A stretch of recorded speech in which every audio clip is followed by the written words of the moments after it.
2013 में यही मोदी खड़ा होकर कहता था, भाइयों बहनों आईबी इनकी, सीआईडी इनकी, कि आईबी आपकी, भारत की ईडी आपकी, सीबीआई आपकी, सेना आपकी, और प्रधानमंत्री तुम खुद, गृह मंत्री तुम खुद, रक्षा मंत्री तुम खुद, वित्त मंत्री तुम खुद, तो फिर किसान आंदोलन में फंडिंग कैसे आ गई?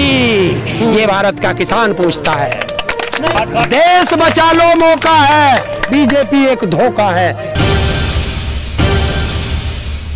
और भी बड़े नेता हैं, कोई सपोर्ट अभी तक दिखाई नहीं दिया। अब मैं दूंगा इसका जवाब।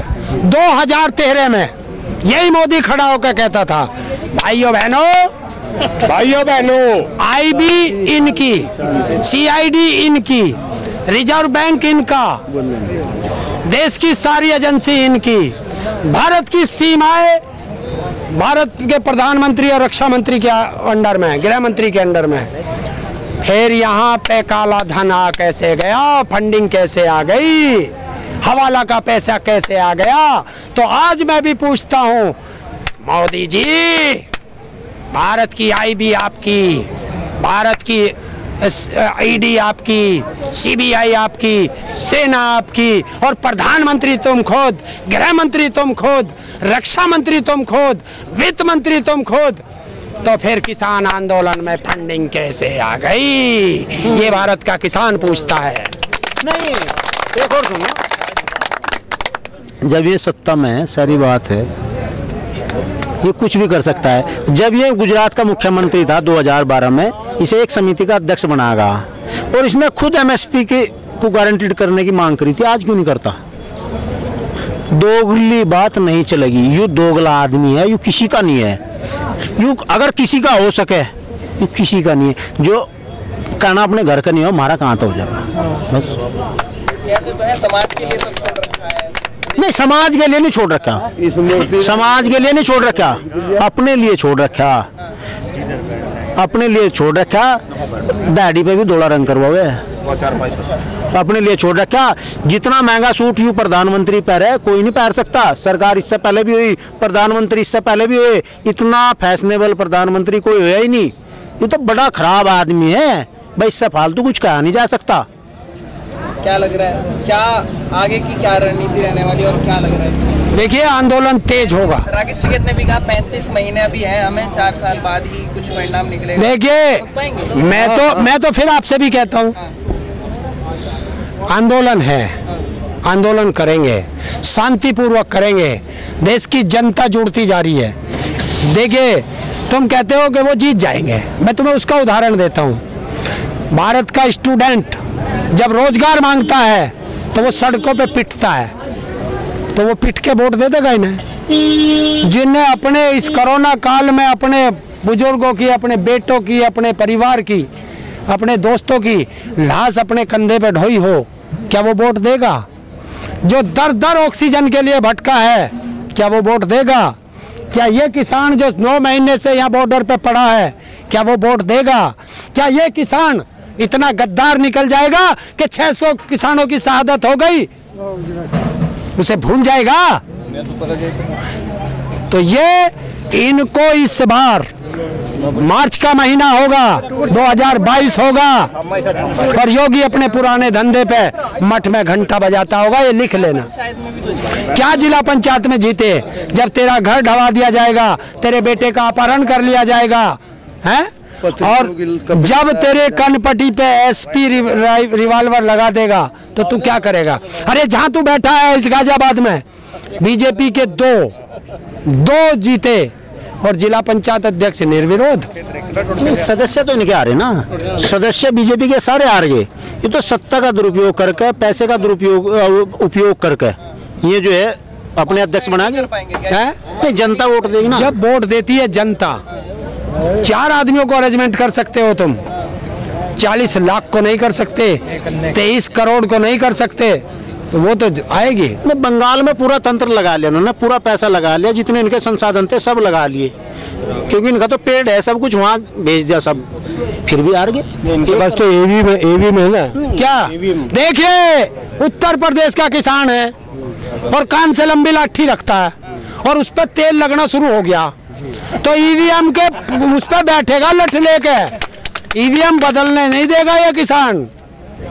सिस्टम ऐसा है कि कुछ भी कर सकते हैं वो क्या रिमोट के जरिए, तो ऐसे बताते हैं कि कुछ क्या करेंगे।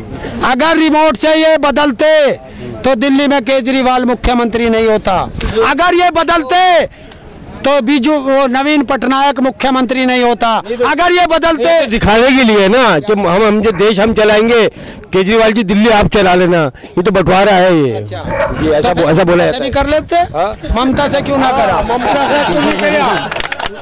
देखिए इन्होंने वहां भी हिंदुओं को दो जगह बांटना चाहा, और मैं पूरे देश से बता देता हूं ये हिंदू ही बहकता है सबसे ज्यादा, कि जहां जहां बीजेपी का चुनाव होगा हिंदू वहां खतरे में रहेगा। और जैसे ही चुनाव खत्म हिंदू एकदम खतरे से बाहर।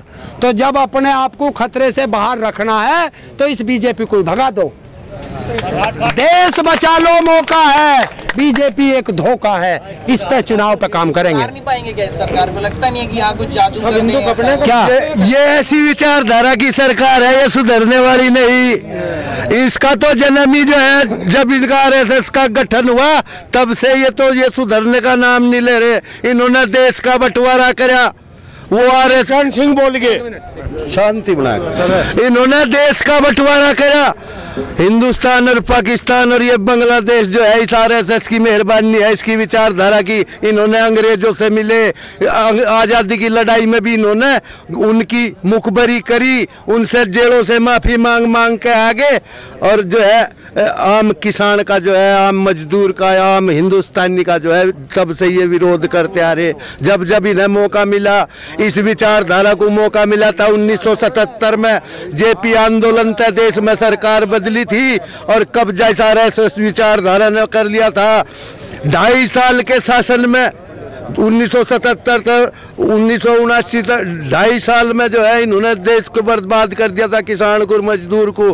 फिर एक हमारे किसान नेता चौधरी चरण सिंह जी ने जो है उस सरकार को तोड़ने का काम करा था, और जब इस देश के किसान की जान बची थी। आज पार्लियामेंट में उस चौधरी चरण सिंह की विचारधारा का कोई किसान लीडर जो है पार्लियामेंट में नहीं पहुंचा, तभी तो आज ये जो है किसान के साथ ज्यादती कर रहे, देश के साथ में ज्यादती हो रही, बल्कि पूरे देश के साथ ज्यादती हो रही।